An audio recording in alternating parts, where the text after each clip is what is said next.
Muko mmyuka wa Katikkiro ow'okusatu owa Buganda Apollo Nelson Makubuya Stella Nansikombi Makubuya aziikiddwa olwaleero ku faamu ya Nakulima esangibwa ku kyalo Kabunza ematuga ekisangibwa mu ggombolola y'e Nangabo. Nansikombi yafiira mu ggwanga lya Amerika gy'aludde ng'ajjanjabibwa. Okuziika kwetabiddwako abakungu okuva mu gavumenti eya wakati ne Mengo okuli Katikkiro wa Buganda Charles Peter Mayiga, Retired Colonel Dr. Kizza Besigye, eyali omubaka wa Rubaga South Kenny Lukyamzi the Man, Medad Lubega Gona n'abalala bangi. Batandise na kusaba okukulembeddwa Reverend Eliwasa Mwanje ng'onaasabye abantu okwekwasa Katonda obudde bwonna.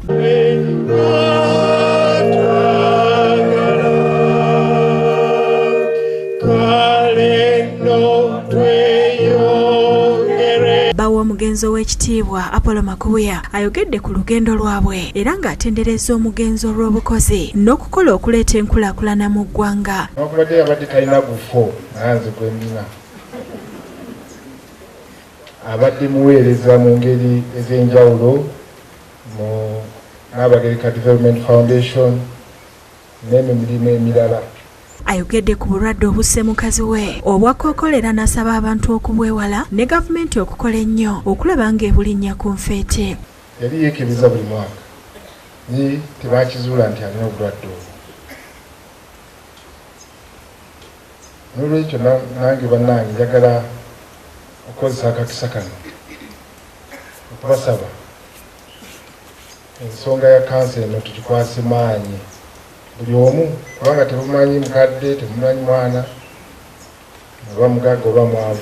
Katikkiro Charles Peter Mayiga asemye emirimu gy'omugenzi era asinzidde wano n'asaba abazadde okukuza abaana mu mpisa n'eddiini kuba omugenzi abadde alambise bulungi abaana be. Kyokka wadde twagala nnyo obulamu, ekikulu mu bulamu si gy'emyaka omuntu gy'amala ku nsi,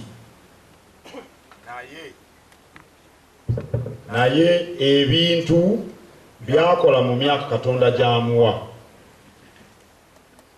Bw'owulira byonna ebyogeddwa ku mukyala waffe ono okiraba mangu nti wadde agenze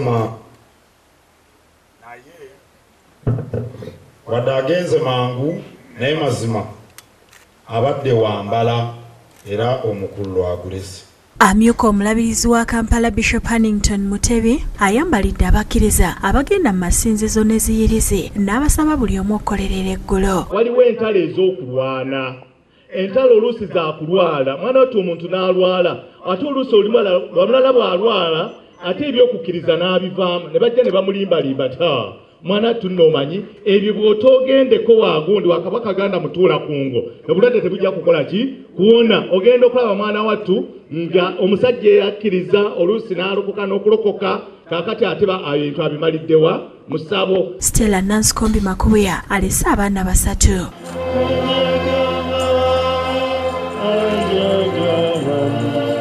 Oluvannyuma omubiri gw'omugenzi gugalamiziddwa mu nnyumba ye ey'olubeerera. Robert Musanje yakusakidde eggulire lino ku Lwabukedde TV.